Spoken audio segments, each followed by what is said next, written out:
अच्छे होंगे। तो आज के क्लास में हम लोग डिस्कशन करने वाले हैं एडिपोज टिश्यू के बारे में। जैसा कि इससे पहले की क्लास में हम लोग बात कर रहे थे, ठीक है, आपने देखा था कि कनेक्टिव टिश्यू के बारे में बात कर रहे थे और मैंने आपको कनेक्टिव टिश्यू के बारे में डिटेल्स में बता दिया है। कनेक्टिव टिश्यू किसे कहते हैं, क्या होता है कनेक्टिव टिश्यू, ठीक है। मैंने आपको बताया था कि जो कनेक्टिव टिश्यू क्या होता है, जो दो ऑर्गन्स को कनेक्ट करने का काम करता है उसे हम क्या बोलते हैं, कनेक्टिव टिश्यू बोलते हैं। अगर आपसे क्वेश्चन पूछा जाए कि आपके बॉडी में सबसे ज्यादा कौन सा टिश्यू प्रेजेंट होता है, तो आपको बताना है कनेक्टिव टिश्यू, ठीक है। तो आज की क्लास में हम लोग क्या बात करने वाले हैं, हम लोग बात करेंगे आज की क्लास में कनेक्टिव टिश्यू का ही पार्ट जिसे हम एडिपोज टिश्यू कहते हैं। कनेक्टिव टिश्यू 4 टाइप्स के होते हैं, मैंने आपको बताया था कौन कौन से होते हैं। तो फर्स्ट नंबर पे मैंने आपको बताया था कार्टिलेज, ठीक है, कार्टिलेज बताया था। सेकेंड नंबर पे आपको बताया था एडिपोज टिश्यू और थर्ड नंबर पे आपको बताया था क्या, ब्लड, एंड फोर्थ नंबर में क्या होता है आपका बोन, ठीक है। तो ये मैंने आपको 4 टाइप्स बताए थे कि जो आपका कनेक्टिव टिश्यू होता है उसके 4 पार्ट्स होते हैं। कौन कौन से होते हैं, तो आपको बताना है कि फर्स्ट नंबर जो होते हैं ना cartilage, second number adipose, third number blood और फोर्थ नंबर बोन। तो जिसमें से आपको मैंने कार्टिलेज के बारे में डिटेल्स में पढ़ा दिया है। कार्टिलेज क्या होता है मैंने आपको बताया है, इससे पहले की क्लास आप लोग जाकर देखिएगा, उसमें पूरी डिटेल्स में है, लेकिन फिर भी बेसिक मैं आपको बता दे रही हूँ। कार्टिलेज के बारे में बात करेंगे तो कार्टिलेज को हिंदी में क्या बोलते हैं, उपास्थ्य, ठीक है। क्या बोला जाता है भाई, उपास्थ्य, ठीक है, या उपास्थ्य बोलते हैं, ठीक है। अगर बात करते हैं भैया उपास्थ्य के बारे में, ठीक है, तो कार्टिलेज क्या होता है, सॉलिड एंड पेरिबल होता है, मतलब कि ठोस होता है लेकिन साथ ही साथ कैसा होता है, लचीला होता है, ठीक है। अब देखिए यहीं पे अगर बात करते हैं एडिपोज टिश्यू की, ठीक है, एडिपोज टिश्यू की जब हम बात करने वाले होते हैं तो वहां पे एडिपोज टिश्यू में क्या होता है कि जो इसका टिश्यू होता है वो कैसे होता है, वो काफी ज्यादा लूज होता है, ठीक है, ये लूज टिश्यू होते हैं। और भैया एडिपोज टिश्यू के बारे में आप डिस्कशन करने वाले हो तो आज का आपका जो टॉपिक होगा वो क्या होगा, एडिपोज टिश्यू, ठीक है, एडिपोज टिश्यू।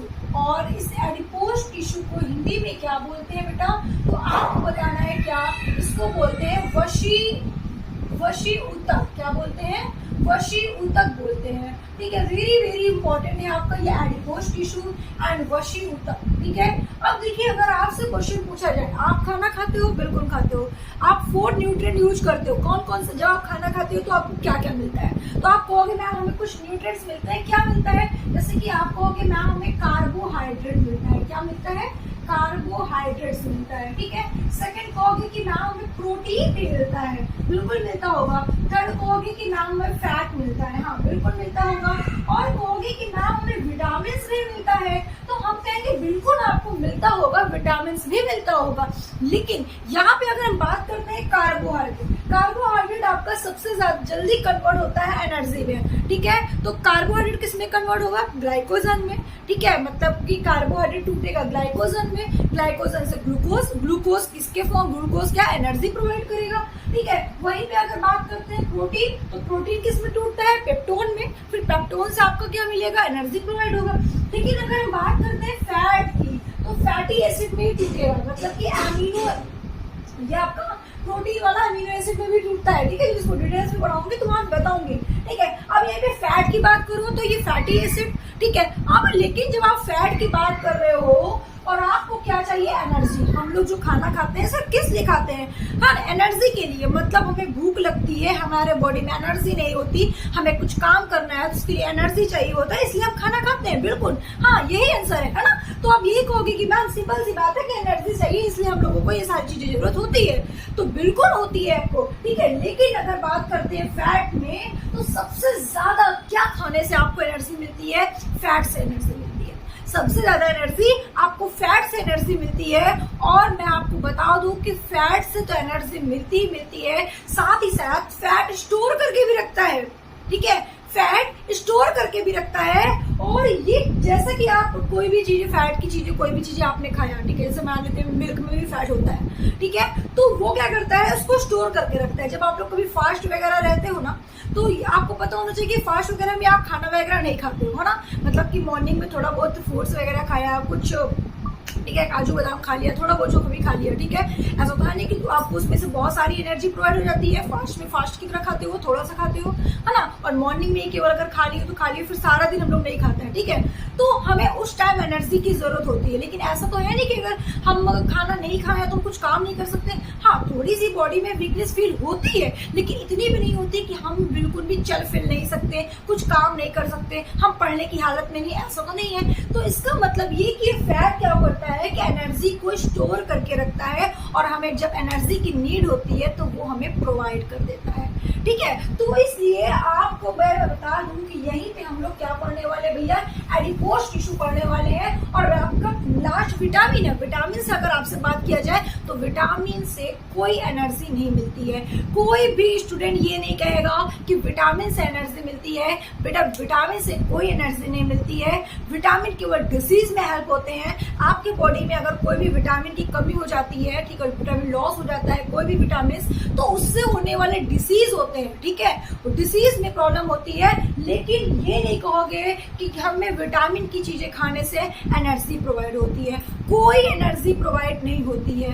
अच्छा, आप मुझे बताओ, आप एप्पल खाते हो तो क्या आपको एप्पल से एनर्जी प्रोवाइड होती है? नो, आपको एप्पल से एनर्जी प्रोवाइड नहीं होती। आप जब फ्रूट्स को खाते हो तो आपकी थोड़ी देर के लिए आपको ये फील हो जाता है कि मैंने कुछ खा लिया है, लेकिन भूख ऐसा नहीं होता कि आपकी भूख नहीं लगती, ठीक है, भूख लगती है, आपको एनर्जी की जरूरत होती है। आप एक फ्रूट या 2 फ्रूट्स के मतलब कि उसके अकॉर्डिंग आप नहीं रह सकते हो कि मैं 2 फ्रूट सारा दिन में खा लिया, अरे मैं आपको आधा किलो सेब ला कर दे दूंगी तो भी आपको भूख लगेगी, ठीक है, क्योंकि आपको उसमें से एनर्जी प्रोवाइड नहीं लगती। हाँ, हो सकता है कि आपको 2 से 3 से 4 सेब खाने से भूख ना लगे, लेकिन एनर्जी आपके पास उतनी नहीं रहेगी जितनी की आपको मिलेगी कार्बोहाइड्रेट, प्रोटीन और फैट से, ठीक है। तो ये तो भाई यहाँ पे अलग की बातें हैं, लेकिन फिर भी मैंने आपको बता दिया है। हमारा आज का जो मेन टॉपिक है वो क्या है, एडिपोज टिश्यू। तो जब हम एडिपोज टिश्यू की बात करते हैं तो ये क्या बात करेंगे, ये लूज कनेक्टिव टिश्यू होते हैं। अगर आपसे पूछा जाए कि एडिपोज टिश्यू कैसे टिश्यू होते हैं तो आपको बताना है ये लूज कनेक्टिव टिश्यू होते हैं। अब देखो, जब ये लूज कनेक्टिव टिश्यू होते हैं बेटा, तो क्या मैम इसी तरीके से आपका कार्टिलेज भी होता है? No, cartilage loose connective tissue नहीं होता, ये सॉलिड टिश्यू होता है, मतलब कि सॉलिड भी होता है और पैलेबल भी होता है। लेकिन एडिपोज टिश्यू कैसे होते हैं, लूज कनेक्टिव टिश्यू होते हैं। आई बात सबको समझ में, ठीक है, आई बात सबको समझ में यहाँ पर। और इनके टिश्यू में जो सेल्स होता है उसको एडिपोसाइट्स कहते हैं। क्या बोलते हैं भैया, एडिपोसाइट्स। अगर आपसे कोई पूछा जाए, आपसे कोई पूछता है कि एडिपोज टिश्यू में कौन सा सेल्स प्रेजेंट होता है, तो आप बताओगे कि एडिपोज टिश्यू में कौन सा सेल्स प्रेजेंट होता है, एडिपोसाइट्स पूछा जाता है, ठीक है, एडिपोसाइट्स होता है। लेकिन यहीं पर अगर आपसे कोई पूछता है कि कार्टिलेज में कौन सा टिश्यू प्रेजेंट होता है, तो आप कार्टिलेज में कौन सा टिश्यू बताओगे, कोंड्रोसाइट्स टिश्यू प्रेजेंट होता है, ठीक है। मैंने आपको इससे पहले की क्लास में डिटेल से बताया है कि इसमें कौन सा टिश्यू प्रेजेंट होता है, कौन सा सेल्स प्रेजेंट होता है, तो कोंड्रोसाइट्स होता है। ये क्या करता है, मैट्रिक्स को सिक्रेट करने का काम करता है। अब यहाँ पर किसकी बात हो रही है भैया, एडिपोसाइट्स की बात हो रही है, ठीक है। और इसी सेल्स में क्या होता है भैया, फैट स्टोर होता है। जो भी ये फैट को स्टोर करता है वो कहाँ पे करता है भैया, तो आपको बताना है क्या, एडिपोसाइट सेल्स में स्टोर करने का काम करता है, ठीक है। सबको यहाँ तक समझ में आ गया कि नहीं?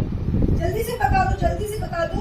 अब देखो क्या होता है, जब फैट बढ़ता है तो एडिपोज टिश्यू में स्टोर हो जाता है। जब भी हमारे बॉडी में फैट की मात्रा ज्यादा होती है, जैसे कि हमने बहुत ज्यादा घी खा लिया है ना, बहुत ज्यादा हमने मक्खन खा लिया, वैसे भी स्टूडेंट को मक्खन बहुत पसंद है, घी मक्खन दे तो बहुत खाते हैं, ठीक है। तो जो जिन्हें भैया फैटी चीज ज्यादा पसंद है, अब जैसे कि मान लेते हैं हमने 2-3 दिन से कंटिन्यू फैटी चीजें खाया है, ठीक है, तो हमारे बॉडी में फैट की मात्रा ज्यादा हो गई है, फैट ज्यादा इकट्ठे हो गए। तो जो फैट इकट्ठे होते हैं वो कहाँ पे इकट्ठे होते हैं, एडिपोसाइट्स टिश्यू में। मतलब एडिपोसाइट सेल्स क्या करती है, उस फैट को क्या कर लेती है भैया, स्टोर कर लेती है। और जब फैट ज्यादा मात्रा में लेंगे तो फैट को बर्न अगर हम नहीं करते हैं तो हमें वहां से कोई एनर्जी नहीं मिलती है। जस्ट अभी मैंने आपको बताया कि फैट से सबसे ज्यादा एनर्जी मिलती है, लेकिन अब मैं बोल रही हूँ कि अगर आप लिमिट से ज्यादा फैट लेते हैं और उसको बर्न नहीं करते हैं, उसको डाइजेस्ट नहीं करते हैं, तो आपको कोई एनर्जी नहीं मिलेगी, वो फैट आपका नुकसानदायक हो जाएगा।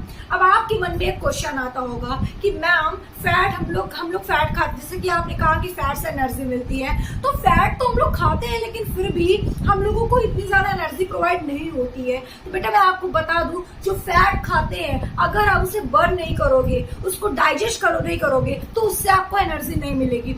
अब जैसे कि आप सोचो कि आप आराम से खाना खा रहे हो, ठीक है, आपने ले लिया मक्खन और आपने ले लिया ब्रेड मक्खन खाया और आराम से सो गए, ठीक है, वो आपके बॉडी में बर्न नहीं हुआ भैया, वो आपके बॉडी में बर्न नहीं हुआ, डाइजेस्ट नहीं हुआ। तो जब वो डाइजेस्ट नहीं होगा, जब फैटी एसिड में टूटेगा नहीं, तो कहां से एनर्जी प्रोवाइड होगी, उसी में रह गया और फैट इकट्ठा हो गया, इकट्ठा होने के बाद चला गया एडिपोसाइट के पास और एडिपोसाइट उसको स्टोर कर लिया, तो एसिड वहां से आपका एनर्जी बनने ही नहीं दिया। जब एनर्जी बनने ही नहीं दिया तो आपको एनर्जी कहां से मिलेगी, और वहीं पे आपको क्या कर देता है, फैट नुकसान कर देता है, और वही आपकी बॉडी को क्या कर देता है, हेल्थी बना देता है, मोटापा बढ़ा देता है, ठीक है। तो आपको यहाँ तक बात समझ में आई। अगर आप उसको बर्न नहीं करोगे एडिपोज टिश्यू को, तो बॉडी पार्ट कभी भी मोटे होने लगेंगे, और उसी को बोलते हैं बीएमटी, ठीक है, उसी को बोलते हैं क्या, BMT, मतलब कि आपका BMT लेवल बढ़ गया है। डॉक्टर के पास जाओगे, आप बताओगे डॉक्टर को, तो डॉक्टर कहेगा आपका BMT लेवल बढ़ गया है, बॉडी मास इंडेक्स, ठीक है, body mass index, sorry BMI बोलते हैं, BMT नहीं बोलते हैं। तो आपको बताना है BMI क्या होता है, बॉडी मास इंडेक्स। तो डॉक्टर बोलेगा भैया आपका बॉडी मास इंडेक्स क्या हो गया है, काफी ज्यादा बढ़ गया है, ठीक है, आपका काफी ज्यादा बढ़ गया है, ये बात आपको वो बताएगा, ठीक है। तो आपको समझ में आ गया कि क्या होता है एक्चुअल में जब हम मोटे होते हैं, जब हमारे बॉडी में फैट की मात्रा ज्यादा होती है, ठीक है। उसके बाद अगर बात करते हैं, जब एडिपोज टिश्यू स्किन के नीचे वाले पार्ट में होते हैं, ठीक है, अंडर द स्किन होते हैं, तो इस तरह पूरे बॉडी में स्किन है ना, इस तरह आपके बॉडी में पूरे बॉडी में स्किन है। जो आपके एडिपोज टिश्यू होते हैं वो कौन से किस लेयर्स में होते हैं, अंडर वाले पार्ट में, है ना, नीचे वाले पार्ट में आपके क्या होते हैं, एडिपोज टिश्यू प्रेजेंट होते हैं। अब जरा आप दिमाग लगाओ, अगर हमारे स्किन के नीचे वाले पार्ट में एडिपोज टिश्यू प्रेजेंट हो रहे हैं, तो सिंपल सी बात है कि आपका स्किन पूरे बॉडी में प्रेजेंट है, तो भैया पूरे बॉडी में जब आपका स्किन प्रेजेंट है और वहीं पे एडिपोज टिश्यू होंगे, और वहीं पे जब एडिपोज टिश्यू होंगे आपका फैट बढ़ेगा तो वो स्टोर होंगे, और आप धीरे धीरे हेल्थी हो जाओगे, और सब जगह से आपका मोटापा बढ़ने लगेगा, क्योंकि स्किन तो पूरे बॉडी में है ना, और स्किन की था जो अंडर वाला पार्ट होता है, ठीक है, तो उसी में भैया आपका क्या होता है, अंडर द स्किन में आपका एडिपोज टिश्यू प्रेजेंट होते हैं, और उसी की वजह से बॉडी का हर पार्ट आपका थोड़ा सा मोटा होने लगता है, आप मोटापा बढ़ने लगता है, उसी को हम लोग बोलते हैं क्या, आपका BMI बढ़ने लगा है। बात समझ में आई। तो बॉडी में स्किन जब आपकी, हाँ इतना समझ में आया आपको, इतना सबको समझ में आया, ठीक है। अब उसके बाद देखो अब आप कहोगे मैम एडिपोज टिश्यू से ज्यादा क्वेश्चंस नहीं बनते होंगे, हाँ बहुत ज्यादा खास क्वेश्चंस नहीं आते, बस पूछा जाता है एडिपोज टिश्यू कहाँ प्रेजेंट होते हैं, तो आपको बताना है स्किन के अंडर वाले पार्ट में प्रेजेंट होता है। फिर आपसे पूछा जाएगा कि एडिपोज टिश्यू में कौन सी सेल्स होती है, तो आपको बता देना है कि एडिपोसाइट सेल्स होता है। और आपसे पूछा जाएगा कि आपके कौन से टिश्यू, आपके बॉडी में कौन से टिश्यू फैट स्टोर करती है, तो आपको बता देना है एडिपोसाइट्स जो होती है, सेल्स होती है, वो स्टोर करती है, कौन से टिश्यू में है, एडिपोज टिश्यू में है, ठीक है। फिर आपसे यहाँ पे क्वेश्चन आपसे बनेगा कि एडिपोज टिश्यू की मात्रा, जब फैट की मात्रा ज्यादा हो जाती है तो हमारे बॉडी में कौन सा लेवल बढ़ता है, तो BMI लेवल बढ़ जाता है, ठीक है। तो इस तरीके से आपसे क्वेश्चंस बनेंगे, चाहे लॉन्ग में पूछे चाहे शॉर्ट में पूछे, वैसे यहाँ से क्वेश्चन पूछते हैं, वन लाइनर क्वेश्चन पूछ जाते हैं, ठीक है। उसके बाद आपको एडिपोज टिश्यू समझ में आ गया। अब देखो जब एडिपोज टिश्यू लीवर में भी होता है, क्योंकि भैया उसमें भी आपका स्किन होता है। अब देखो यहाँ पे मैटर फंस गया,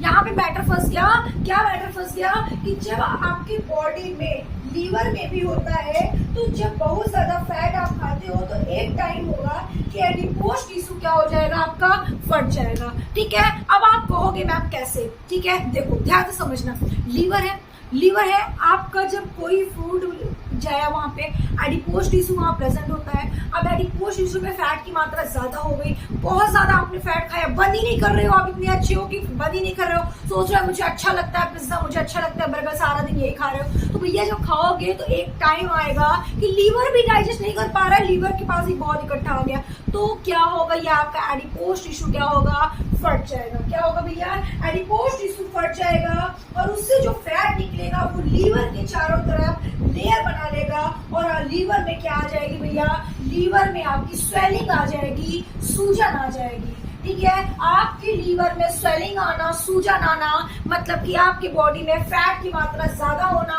आपका एडिपोज टिश्यू का फट जाना, यही होता है। और इसी को लीवर फैटी या लीवर हम बोलते हैं सिनोसिस। ठीक है, आपकी बॉडी में अगर लीवर, आपकी बॉडी में जब फैट की मात्रा ज्यादा हो जाती है, ठीक है, सूजन पैदा हो जाती है, तो इसको हम लोग क्या बोलते हैं, ठीक है, इसको हम लोग बोलते हैं लीवर फैटी प्रॉब्लम हो गई है, या फिर इसी को बोला जाता है क्या, इसी को भैया लीवर सिनोसिस बोला जाता है। क्या कहते हैं, लीवर सिनोसिस बोला जाता है कि आपके लीवर में लीवर सिनोसिस हो गया है। ठीक है, और डॉक्टर कहते हैं भैया कि आपका लीवर क्या हो गया है, डैमेज हो गया है, खराब हो गया है। भैया अब बताओ, हमारा लीवर ही खराब हो गया।